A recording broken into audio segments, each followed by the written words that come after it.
Good morning. First of all, let me introduce myself for those of you that do not know me. I'm Alex Patton, Chair of the Lincoln County Board of Commissioners. Also with me this morning are Commissioners Arena and Klein and County Attorney Jeff Taylor. I want to thank each of you for being here this morning. I know you're busy people, but I appreciate your time this morning. As I start this morning, I want to give you just a bit of background on how I got to know the sheriff. After Tim was elected, he and his wife started coming to the church that me and my family attend. In fact, our former pastor had served as the sheriff department chaplain for the last 2 years. So naturally, we had a connection and would talk, and I felt that we became friends. During my time as commissioner, I've worked hard to support emergency services in Lincoln County and tried to help get the funding that they need. Each year that Tim has presented a budget, I've fought to get him the additional officers, new vehicles, and in fact, as we speak, we're updating all the radios in Lincoln County to try to fix long-standing communication issues. I think the sheriff will tell you that I've supported him and tried to help him throughout his term in office. He and I would meet on occasion to try to work through issues that affect law enforcement in Lincoln County and have gotten along well. We as commissioners have tried our best to stay out of the operational side of the sheriff's department and tried to stay out of the recent controversies surrounding alleged misconduct within the department. Let me take a moment and explain what the law says about the relationship between the sheriff and the commissioners. To the extent of county administration and county commissioners' authority over the sheriff, Article 7, Section 2 of the North Carolina Constitution, the sheriff is independent, constitutionally mandated officer elected by the voters. The sheriff, elected directly by the county voters, operates the sheriff's office independently of the Board of County Commissioners, except that the commissioners receive and pass on the sheriff's budget and appropriate funds for operating his or her office. To the extent of county administration, county commissioners' authority over sheriff's employees.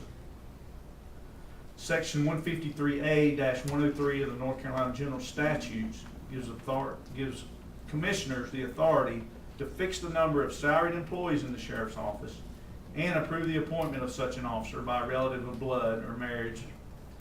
Also entitles the sheriff to at least 2 deputies who must be reasonably compensated by the county. Otherwise, commissioners have no authority over the sheriff's hiring and firing decisions. Section 153A-103 states that each sheriff elected by the people has exclusive right to hire, discharge, and supervise the employees in his office. This has been confirmed by a long line of court cases. Because of this exclusive authority of the sheriff over his hiring and firing decisions, the Lincoln County personnel policy contains an exemption excluding sheriff's office employees from the sections that apply to separation from employment, disciplinary action, reinstatement, and appeals of such actions. The remaining sections of the personnel policy, including such things as county property, pay classification, benefits, and holidays, do apply to sheriff's office employees. Even though he is an independent constitutional officer and has exclusive authority over his hiring and firing decisions, the sheriff is still subject to federal and state laws prohibiting discrimination and similar employment practices. But those laws are enforced by the federal and state government, not by the commissioners. The extent of county administration and county commissioners' authority over the use of county property. Section 153A-169 of the General Statutes state that the Board of Commissioners shall supervise the maintenance, repair, and use of all county property and may issue orders and adopt by resolution regulations concerning the use of county property. The Board of Commissioners has done that in the personnel policy. We continue waited and hoped that the sheriff would address the issues in a public press conference just like this one. To date, he has chosen not to do that.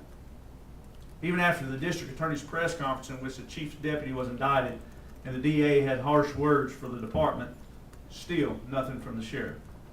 The sheriff allowed his chief deputy to be booked in his uniform and in a county vehicle. To me, that is a slap in the face to every officer that wears a uniform and defends the citizens of this county. To make matters worse, the sheriff then allowed the chief deputy to return to work and had no plans of suspending him. On the 17th of July, I asked the sheriff to meet me in the manager's office. I asked the sheriff to suspend Barry Taylor pending the outcome of the trial. I told him then we would do everything from cut his budget to work toward a county police force if he failed to comply.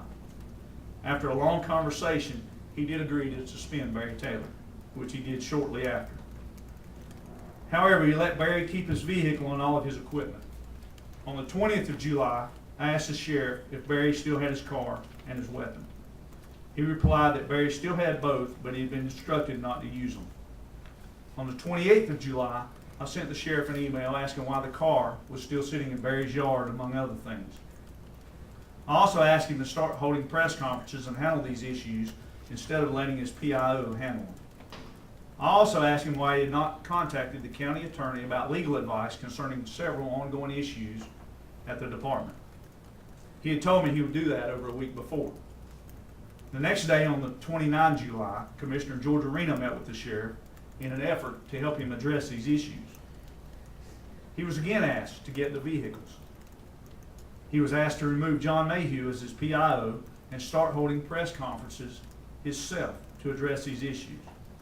We asked from that point that he needs to do this to begin the task of regaining some credibility and showing leadership within his department. During the same time, I directed the manager and the county attorney to contact the School of Government and find out exactly what legal authority we have over the vehicles and other county property still in possession of Mr. Taylor. As soon as we got an answer, a resolution was drafted and passed unanimously this past Monday night. Most of you folks know what day the vehicles were picked up, but the sheriff and his PIO gave a very different story to WSOC reporter Ken Lemon. Ken reported that the sheriff told him the vehicles were picked up soon after Barry's suspension. This is simply not true. Probably half of you in the room have photos of the vehicles in the yard until just recently. It is well reported of the other incidents of the sheriff allegedly not being completely truthful. The sheriff just recently promoted a new associate to the rank of administrative lieutenant with a $14,437.47 increase, or a 46.7% pay increase. This is the new position and not in the county budget. The manager, with my support, has refused to sign the pay increase and will not without a court order. The sheriff's budget allowed for 6 new deputies, not an administrative lieutenant with little law enforcement experience. He also promoted another individual and gave them an 8.9% pay raise. That position is not in the budget either and will not be signed off on. The sheriff was given a copy this week of the proper procedure to request a new position, and both would require approval from the Board of Commissioners. He can certainly bring that before us if he chooses, but I can assure you he'll be wasting his time. He can certainly call these positions what he wants, but we are not paying until this board or a judge forces us to. The sheriff recently hired a public information officer part-time that also runs his own online news site. Regardless of what the sheriff says or the PIO says, that is a direct conflict of interest, and it clearly showed, and even if it didn't, it was a perceived conflict of interest that could easily have been avoided by not hiring this individual. The Sheriff's Department on different occasions would stop issuing press releases to certain media outlets based on what stories they ran against him that week. I've had media outlets from other counties contact me about the lack of professionalism and the conflict of interest at the Sheriff's Department. The sheriff believes a recent investigation is proof of their innocence